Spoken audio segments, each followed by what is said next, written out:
इसका मतलब विनोद चमोली जी देशों के तो नहीं है, मैदानी के तो नहीं है, साथ में पहाड़ी। स्वागत करना चाहूंगा। अगर हरीश रावत जी आपके अंदर दम है, आप अपने आप को धर्मपुर विधानसभा से प्रत्याशी बनाइए या अपने किसी भी बेटे। सर्वप्रथम आप सभी को नववर्ष की हार्दिक शुभकामनाएं। और जैसे कि आपने मुझसे पूछा कि धर्मपुर विधानसभा में ऐसा कौन सा चेहरा है जो आपको लगता है कि यहाँ पर दावेदारी पेश कर रहे हैं, आपको टक्कर दे सकता है, क्योंकि आप भी दावेदार के रूप में उभर रहे हैं। देखिए, मैं आपको एक बात बताना चाहूंगा। पहले तो भाजपा की बात करें तो अभी तक भाजपा के जो वर्तमान विधायक है विनोद चमोली जी, उनका विधानसभा सत्र के दौरान मैदानी लोगों के लिए कहना कि 20-25 साल से लोग यहाँ पर आते हैं और अपने आप को धर्मशाला समाज के यहाँ पर रहते हैं और हमारे पार्टियों का हक खाते हैं, तो विनोद चमोली जी तो उसी दिन जिससे बाहर हो गए थे जिस दिन उन्होंने ये बयान दिया था। इस धर्मपुर विधानसभा के अंदर 74-75% मैदान मूल के लोग रहते हैं, और मैं तो उन लोगों से भी जो पहाड़ से 20-25-30 साल से यहाँ पर आकर रह रहे हैं, वो भी मैदानी मूल के हैं, वो भी पहाड़ी में रहे। क्योंकि पहाड़ी वो है जो पहाड़ में रहेगा, पहाड़ के दर्द को समझेगा, पहाड़ के विकास की बात करेगा, या अपने बीवी बच्चों के साथ पहाड़ के विकास के लिए वहां पर संघर्ष करेगा।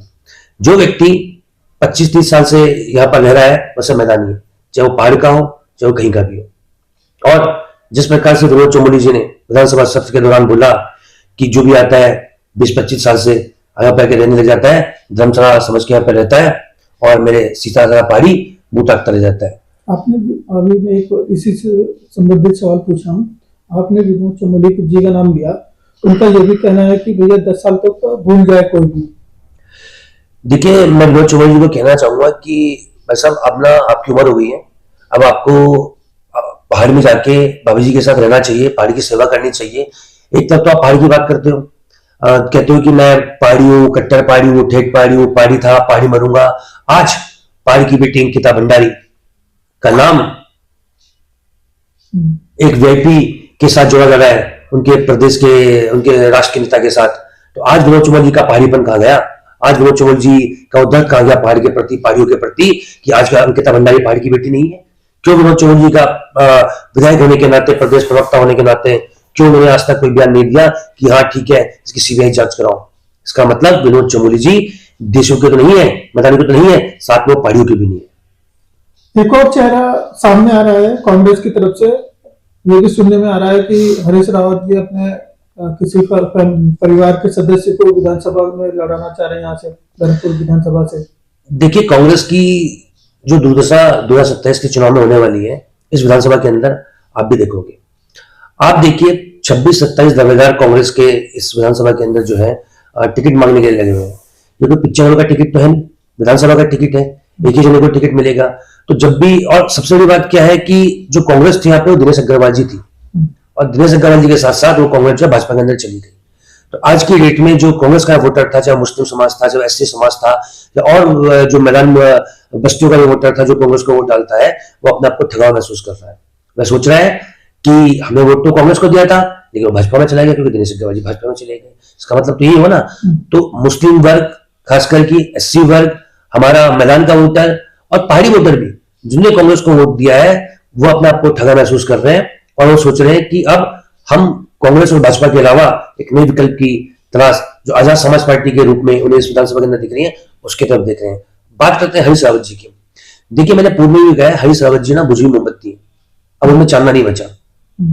आपने देखा होगा 2017 का विधानसभा चुनाव वो हारे, 2022 का विधानसभा चुनाव वो हारे, उनका बेटा हरिद्वार लोकसभा से हार गया। और मैं तो स्वागत करना चाहूंगा, अगर हरीश रावत जी आपके अंदर दम है, आप अपने आप को धर्मपुर विधानसभा से प्रत्याशी बनाइए या अपने किसी भी बेटे को, 2 बेटों की वैकेंसी खाली चल रही है ना, उनके 2 बेटे अभी बेरोजगार चल रहे हैं। एक तो बेटी तो एडजस्ट है, तो वृंदा रावत बेरोजगार है, आनंद रावत बेरोजगार है, उनके रोजगार के लिए वो तलाश रहेगी किसी तरह की मैं धर्मपुर विधानसभा सेट कर दूं। स्वागत है, अगर दम है चुनाव लड़ाइएगा, ये ना कहीं मुझे धर्मपुर विधानसभा का बूथ अध्यक्ष बनना है। मैं तो स्वागत करना चाहूंगा हरीश रावत जी, आप आए, स्वयं लड़े, अपने बेटे आनंद रावत को चुनाव लड़ाए या वृंदा रावत को चुनाव लड़ाए, हम स्वागत करेंगे। और तीसरी हार धर्मपुर विधानसभा तीसरे नंबर पर भेजकर आपका स्वागत करके आपकी विदाई तय करेगी, विदाई तय करेगी। तो आजाद समाज पार्टी क्या मुद्दों को लेकर जनता के बीच में जाएगी सर? देखिए, आजाद समाज पार्टी का जो कद है आज की डेट में, जो हमारे राष्ट्रीय नेता है, हमारे जो अध्यक्ष है माननीय चंद्रशेखर आजाद जी, आजाद समाज पार्टी संघर्ष से निकली हुई पार्टी है। आजाद समाज पार्टी समझती है कि जन मुद्दे क्या है। आपने देखा होगा, मैं आपको एक बहुत ही छोटा एग्जांपल देना चाहूंगा। महीनों से उत्तराखंड के जो वकील है, देहरादून के वकील है, वह सड़कों पर धरना प्रदर्शन बैठे हुए थे। 5 MP चुनकर इस उत्तराखंड ने लोकसभा के अंदर भेजे हैं और जनता के मुद्दों की आवाज उठाने के लिए वहां पर किस संसद में हमारी आवाज उठाई जाए, इसलिए भेजा गया है। किसी भी व्यक्ति ने, किसी भी सांसद ने, 5 के नाम ले रहा हूं, चाहे वो त्रिवेंद्र रावत जी हो, चाहे वो रानी जी हो, चाहे वो आपके टमटा जी हो, चाहे वो बलूनी जी हो। बलूनी जी तो अपने आपको बहुत माना जाता है कि भैया वो केंद्रीय नेतृत्व के बहुत क्लोज हैं, या अजय भट्ट जी हो। किसी ने भी वकीलों की आवाज संसद में नहीं उठाई। उत्तराखंड के वकीलों की आवाज भी अगर इस संसद के उठाने का काम किया है तो चंद्रशेखर आजाद जी ने किया है। अभी एक नॉर्थ ईस्ट का बच्चा यहां पर मार दिया गया। चाइनीज है, थोपा है, चाउमीन है, इस तरह की अब सब जो कहे गए। देखिए, हम संविधान को मानते हैं और भारत के संविधान ने सभी को, जो भारत का मूल्यवासी है, कश्मीर से लेकर कन्याकुमारी तक, वह कहीं भी जा सकता है, रह सकता है, खा पी सकता है, अपने एजुकेशन कर सकता है। लेकिन जिस प्रकार से उस हत्या कर दी गई, ये भी निंदनीय है। इसकी आवाज भी चंद्रशेखर आजाद जी ने संसद के अंदर उठाने का काम कर रहे हैं। भारतीय जनता पार्टी अपने आप को हिंदुत्व की पार्टी कहती है कि हिंदुत्व की पार्टी है। बांग्लादेश के अंदर मोहन सिंह के नाम पर एक हमारे दलित भाई को मार दिया गया। कल चंद्रशेखर आजाद जी ने माननीय प्रधानमंत्री जी को